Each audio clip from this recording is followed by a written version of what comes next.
yang dikasih oleh Tuhan. Nah, mari Bapak Ibu Saudara, kita akan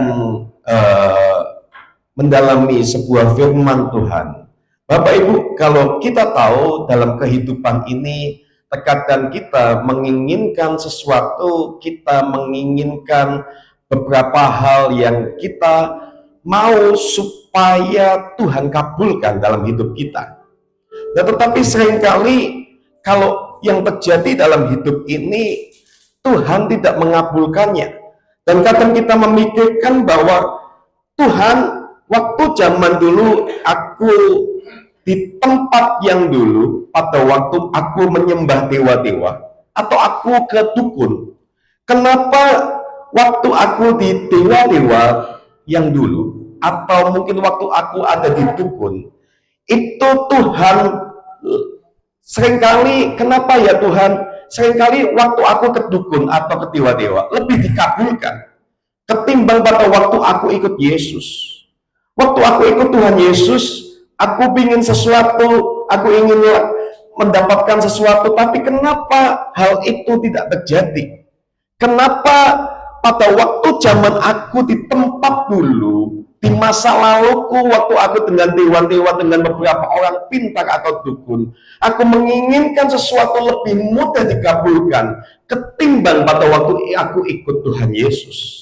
Ada banyak mungkin pertanyaan dalam hidup ini, kita merasa bahwa dewa-dewa atau dukun atau Tuhan atau berhala zaman dulu sebelum kita kenal Yesus lebih mengabulkan keinginan dan doa-doa kita ketimbang pada waktu kita mengikut Yesus, Bapak Ibu Saudara. Nah, itu menyebabkan dalam hidup ini kita mempunyai pemikiran bahwa kapannya, bukankah Tuhan Yesus itu maha kuasa? Kenapa Yesus maha kuasa tidak bisa mengabulkan setiap keinginanku? Kenapa katanya Yesus itu maha kuasa tapi tidak bisa mengabulkan semua yang aku inginkan? Terkadang kita jadi meragukan kekuasaan Tuhan. Kita jadi meragukan apakah Tuhan Yesus itu punya kuasa atau tidak.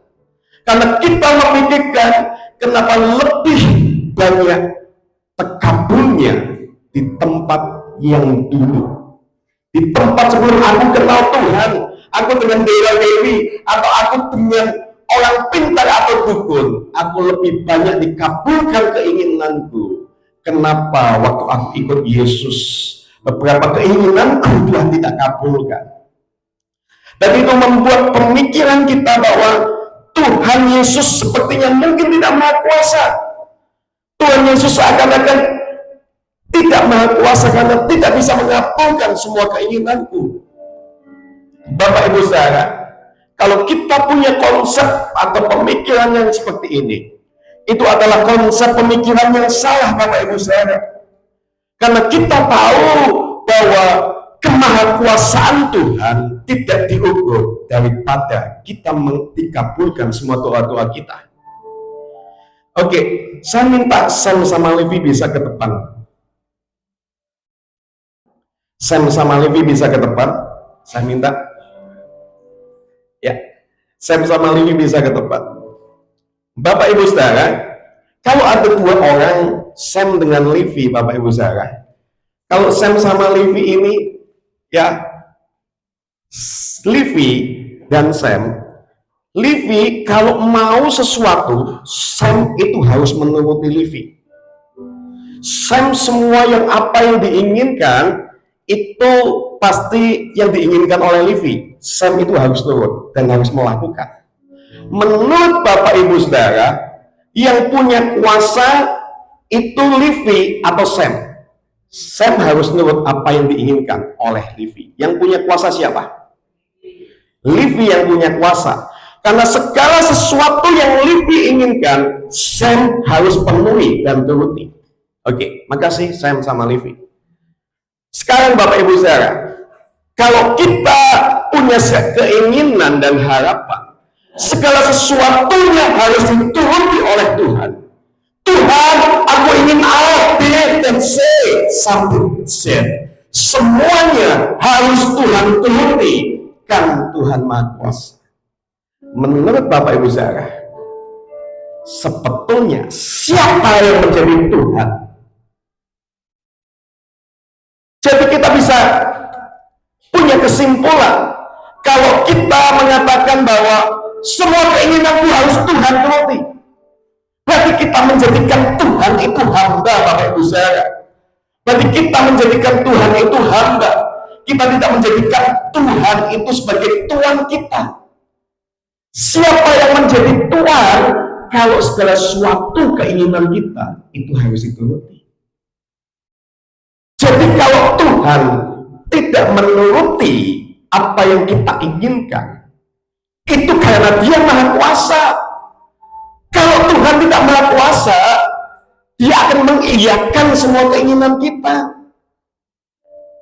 Jadi Bapak Ibu saudara, jangan terkecoh dengan pemikiran, kenapa semua doaku dan keinginanku tidak Tuhan kabulkan, apa Tuhan tidak Maha Kuasa?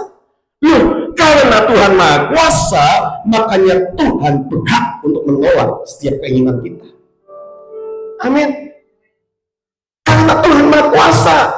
Kalau Yesus tidak Maha Kuasa, Dia akan jadi hamba kita. Apapun yang kita inginkan, itu harus kita turuti. Kalau kita tahu tentang konsep Tuhan dan hamba, Tuhan itu apapun yang Dia inginkan harus dituruti. Hamba itu harus menurut. Bapak Ibu saudara, kenapa Tuhan tidak mengabulkan semua doa kita? Karena Tuhan adalah Tuhan atas hidup kita. Tapi seringkali kita menjadi Tuhan, kita menjadi Tuhan dari Tuhan Yesus. Kita menjadikan Tuhan Yesus itu hamba kita. Tuhan pokoknya aku pingin ini, kamu harus turuti. Kalau kita mau menjadikan Tuhan itu Tuhan atau Tuhan kita, biar kehendak Tuhan mau itu kabulkan atau tidak. Amin Bapak Ibu saudara. Konsep yang seringkali kita salah adalah Yesus tak Maha Kuasa karena tidak bisa mengabulkan semua keinginanku. Salah Bapak Ibu saudara, karena Dia Maha Kuasa, maka Dia tidak mengabulkan semua keinginan kita. Karena Dia yang punya kehendak atas dunia ini. Amin. Lalu Bapak Ibu saudara, selain itu kita punya pemikiran yang kedua. Loh, tapi kan Tuhan Maha Kasih. Kalau Tuhan Maha Kasih, kenapa nggak kabulkan semua doaku aku, semua keinginanku? Tuhan nggak sayang kalau gitu. Katanya Tuhan Maha Kasih. Kalau Tuhan Maha Kasih, kenapa tidak kabulkan semua keinginanku? Bapak Ibu, yang menjadikan kita punya pemikiran, kayaknya lebih sayang dewa-dewa agamaku yang dulu, lebih sayang orang-orang yang dulu bantu aku di dalam masalah mungkin pakai sesajen atau apapun, pakai kekayaan dengan cara-cara yang tidak wajar. Lebih sayang mungkin jimat-jimatku kepada aku, karena mereka lebih bisa untuk menuruti keinginanku. Kadang kita punya pemikiran, Tuhan tidak sayang karena Tuhan tidak kabulkan doaku. Bapak Ibu saudara, apakah benar Yesus tidak sayang kalau tidak mengabulkan doa kita? Kalau kita melihat Bapak Ibu saudara, ada seorang anak yang dia sedang sakit gigitnya. Dia meminta permen atau es padahal gigitnya lagi sakit. Bapak Ibu sebagai orang tua, apakah Bapak Ibu akan mengabulkan keinginannya? Pastinya, karena Bapak Ibu sayang sama anak ini, engkau tidak akan menuruti keinginannya, Bapak Ibu saudara. Tapi kalau kita turuti keinginannya, apakah kita sayang?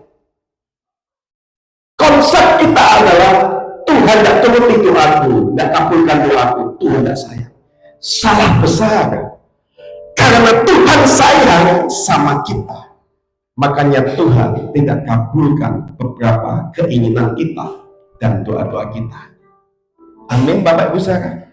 Seperti orang tua yang sayang dengan anaknya, dia tahu kalau ini dikabulkan itu tidak baik, makanya Tuhan tidak kabulkan. Bapak Ibu saudara, kenapa terkadang doa kita tidak dikabulkan? Yakobus 4 ayat 3 mengatakan, atau kamu berdoa juga, tetapi kamu tidak menerima apa-apa, karena kamu salah berdoa, sebab yang kamu minta itu hendak kamu habiskan untuk memuaskan hawa nafsumu. Bapak Ibu saudara, kita tidak mendapat apa-apa dari yang kita inginkan dari doa kita, karena kemungkinan kita salah berdoa. Karena yang kita doakan itu untuk memuaskan hawa nafsu kita, Bapak Ibu saudara.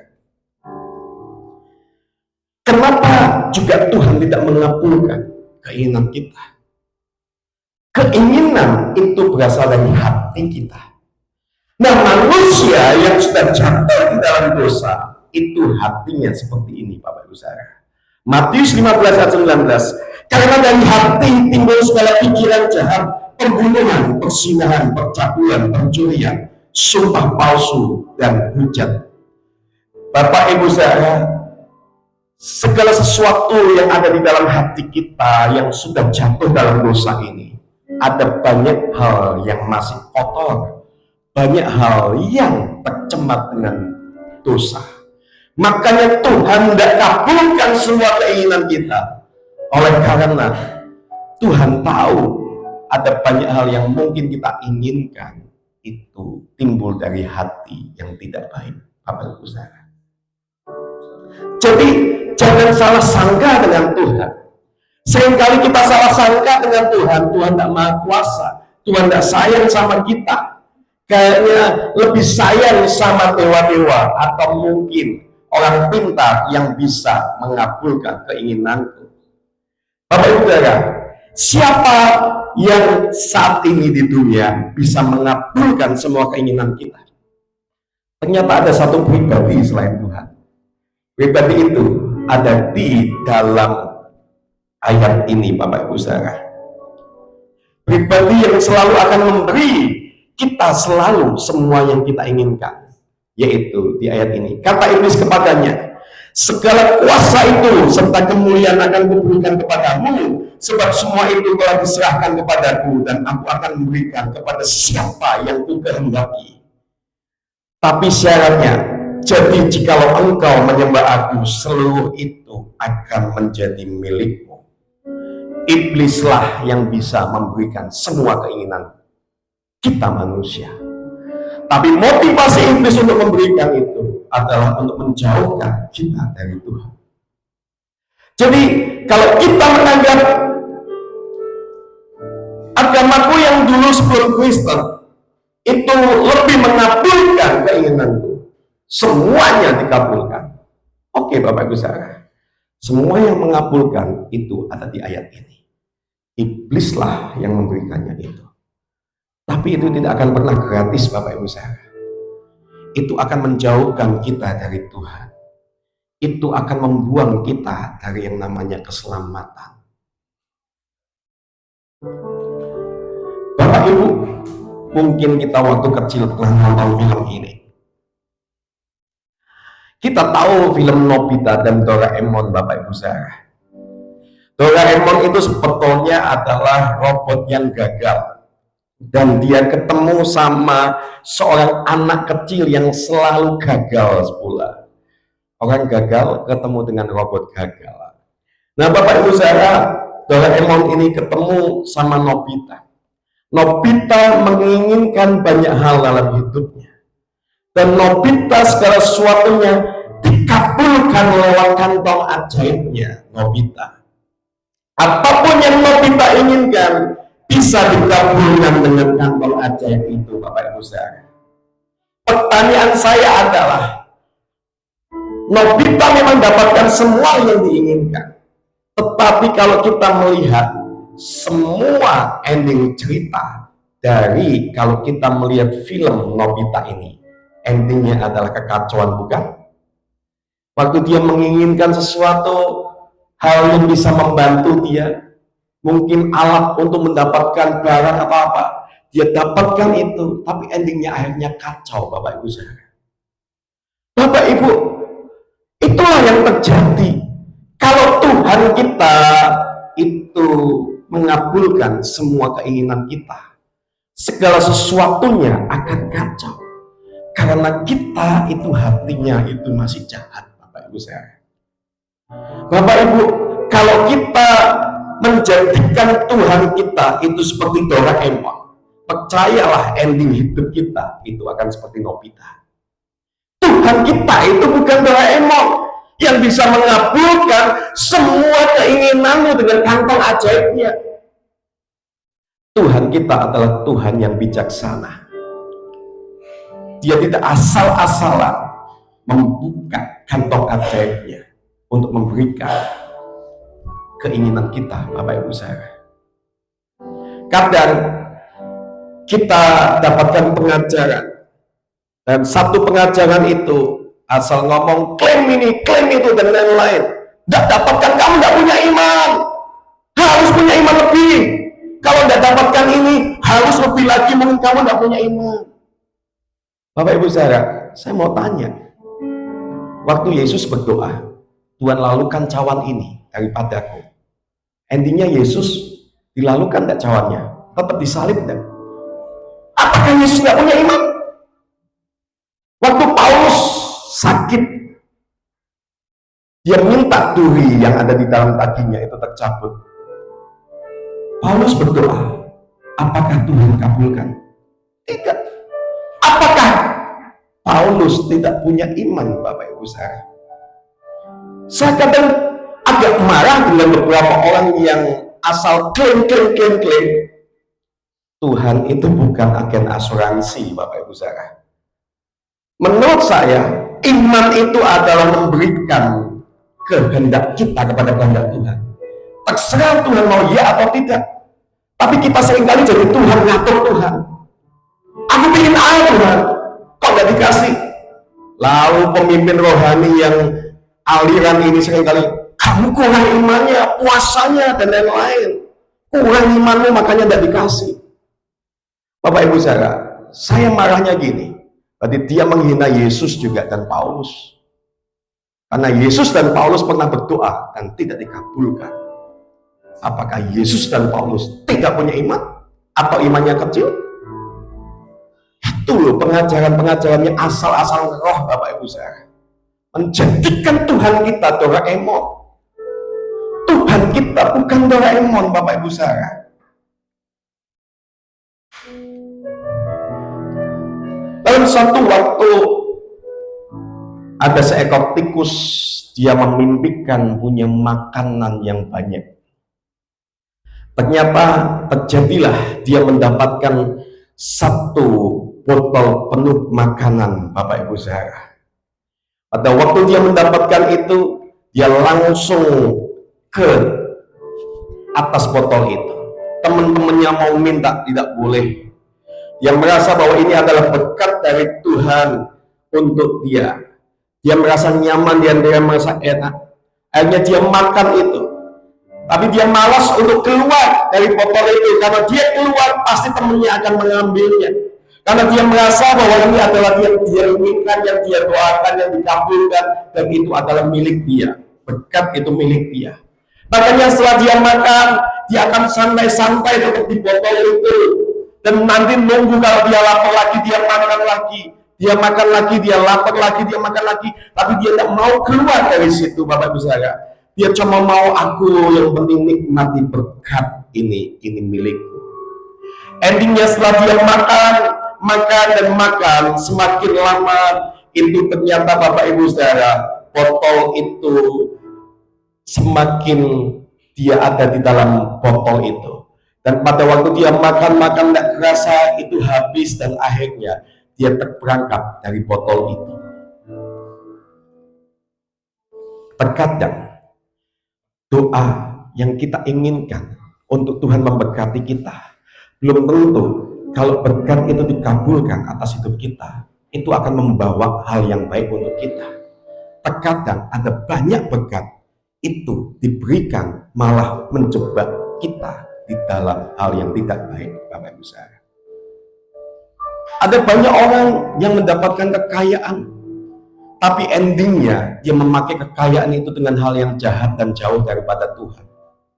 Ada beberapa orang pada waktu dulu sempat datang ke gereja ini minta didoakan, dan akhirnya dia mendapatkan berkat, dia lupa dan jauh daripada Tuhan.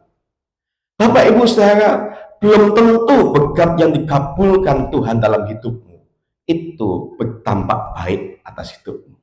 Kemungkinan seperti tikus ini malah akan terjebak engkau di dalam berkat yang diberikan itu. Tidak selalu berkat yang kau inginkan itu akan berdampak baik atas hidupmu. Amin. Makanya ada seorang cendekiawan atau disebut juga Santo Bernardus dari Clairvaux, Bapak Ibu Saudara.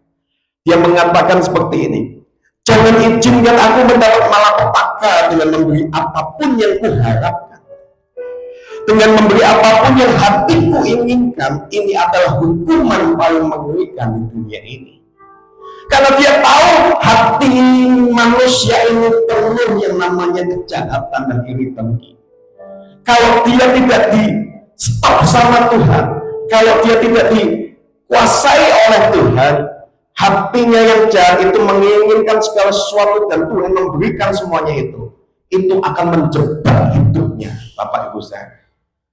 Makanya Santo Bernardus dari Clairvaux itu mengatakan, Tuhan, jangan izinkan aku mendapat malapetaka dengan kamu memberi apapun yang kuharapkan, dan dengan memberi apapun yang hatiku inginkan, karena ini adalah hukuman paling mengerikan. Beda bukan dengan pemikiran manusia biasanya. Kadang kita orang Kristen pinginnya semua diinginkan. Kita pingin kayak Nobita, aku pingin ini, pingin itu, semuanya bisa dikabulkan dengan kantong ajaib. Bapak Ibu Saudara, kekristenan yang sesungguhnya harus punya pemikiran, Tuhan, jangan izinkan aku mendapat malapetaka dengan memberi apapun yang aku harapkan. Dan jangan, karena hatiku yang paling diinginkan itu kita dapat hukuman yang mengerikan. Amin Bapak Ibu Saudara. Berani ngomong seperti ini? Oke. Kita akan bedah pemikiran konsep kita. Kita akan metanoia. Kita akan bikin kekristenan kita itu beda, Bapak Ibu Saudara. Jadi bisa kita simpulkan, kasih Tuhan dinyatakan bukan dengan memberikan semua yang kita inginkan, tetapi dengan Dia turun ke dunia untuk menyelamatkan kita. Amin. Kuasanya Tuhan dinyatakan bukan dengan mengabulkan semua doa kita, tapi kuasanya dinyatakan dengan Dia mati di atas kayu salib, menebus setiap dosa kita. Amin Bapak Ibu Saudara. Itulah kasih Tuhan. Kadang kita mengukur kasih Tuhan dengan semua yang kita inginkan harus dikabulkan. Tidak. Kasihnya sudah ditunjukkan dengan Dia turun ke dunia. Natal itu menunjukkan kasihnya. Lalu kita mengukur Tuhan, kuasa Tuhan, dengan juga semuanya keinginan kita harus dikabulkan. Tidak Bapak Ibu Saudara. Kuasa Tuhan dinyatakan pada waktu di kayu salib, Dia mengalahkan maut dan membawa kita itu diselamatkan oleh karena kuasa darah Yesus. Amin. Paskah itu menunjukkan kuasanya yang mengalahkan maut dan mematikan setiap dosa kita. Amin Bapak Ibu Saudara. Jangan punya pemikiran yang naif sebagai kekristenan. Jangan punya pemikiran seperti Nobita anak-anak. Nobita itu sebetulnya Bapak Ibu Saudara, itu adalah dari cerita seorang yang punya mental health yang kurang, dan dia dibully, akhirnya dia mati umur 16 tahun. Dibikinlah sebuah cerita itu. Makanya Nobita tidak pernah dewasa-dewasa. Dan kita lihat pemikiran Nobita pun itu pemikiran bukan pemikiran dewasa. Jangan jadi orang Kristen seperti Nobita yang menginginkan semuanya itu harus dikabulkan. Saat kadang kita merasa Doraemon lebih baik daripada Tuhan Yesus, saat itulah kita menjadi anak kecil seperti Nobita, dan endingnya kita akan mengalami kekacauan dalam hidup kita. Amin Bapak Ibu Saudara. terakhir. Ada seorang penjual tahu. Penjual tahu ini dia seringkali bangun pagi-pagi dan dia kalau ke pasar dia harus menaik angkot, Bapak Ibu saudara. Nah, penjual tahu ini pada waktu naik angkot dia harus melewati pematang sawah. Dan dia, apa yang dia lakukan? Setiap pagi dia selalu mencari Tuhan, berdoa. Di satu pagi dia berdoa, Tuhan, aku pingin untuk semua daganganku itu laris Tuhan. Semuanya aku minta semuanya untuk bisa nanti terjual dengan semuanya, tidak ada yang sisa Tuhan. Lalu akhirnya setelah dia berdoa, dia melewati pematang sawah sebelum dia ke jalan raya untuk naik angkot. Ternyata tanpa sengaja terplesetlah dia, Bapak Ibu saudara. Waktu terpleset dia membawa yang namanya tahunya hancur lebur, Bapak Ibu saudara. Dia sedih dan dia ambil tahunya itu, dia bawa pulang. Dia bingung, dia merasa bahwa Tuhan, kok Tuhan jahat? Aku sudah berdoa loh Tuhan, kenapa Tuhan tidak kabulkan? 1 jam kemudian, dia mendengar bahwa angkot yang biasa dia tumpangi itu mengalami kecelakaan. Dan dia tidak jadi ke angkot itu, dia diselamatkan oleh Tuhan. Setelah itu dia merasa, apakah ini rencana Tuhan? Lalu setelah itu Bapak Ibu saudara, apa yang terjadi? Datanglah seorang peternak bebek, dan peternak bebek itu mengalami kesulitan untuk mendapatkan makanan bebeknya. Dan pada waktu itu dia ngomong sama penjual tahu ini, ada enggak tahu-tahu yang mungkin yang sisa-sisa atau bagaimana untuk saya butuh untuk bebek saya. Ternyata Bapak Ibu saudara, dia tahu bahwa tahunya yang jatuh itu tidak terbuang sia-sia, ternyata bisa dijual dari ke peternak bebek itu. Dia merasa bahwa apa yang dia alami yang seakan-akan tidak sesuai dengan keinginannya, ternyata Tuhan punya rencana yang baik. Tuhan itu tetap baik. Dia ngomong segala sesuatu yang terjadi Tuhan itu tetap baik. Aku diselamatkan, tidak jadi kecelakaan. Dan yang kedua, daganganku pun tetap bisa terjual laris. Bapak Ibu, perlu kita tahu Bapak Ibu saudara, dalam hidup ini, Amsal 3 ayat 5-6, percayalah kepada Tuhan dengan segenap hatimu, dan jangan bersandar kepada pengertianmu sendiri. Akuilah dia dalam segala lakumu, maka ia akan meluruskan jalanmu. Jadi percaya sama Tuhan, iman itu percaya sama Tuhan. Akui dia, bersandar kepada Tuhan. Bukan pengertian kita yang harus terjadi. Aku ingin itu harus terjadi, Bapak Ibu saudara. Tapi firman Tuhan mengatakan percaya sama Tuhan segenap hati kita. Jangan bersandar kepada pengertian kita. Seringkali pengertian kita salah, Bapak Ibu saudara. Dan dalam segala laku kita, biar Tuhan meluruskan jalan kita. Amin. Bapak Ibu, mari kita tahu bahwa Tuhan itu baik. Apapun yang terjadi dalam hidup kita, Tuhan itu tetap baik. Mari kita siapkan hati kita.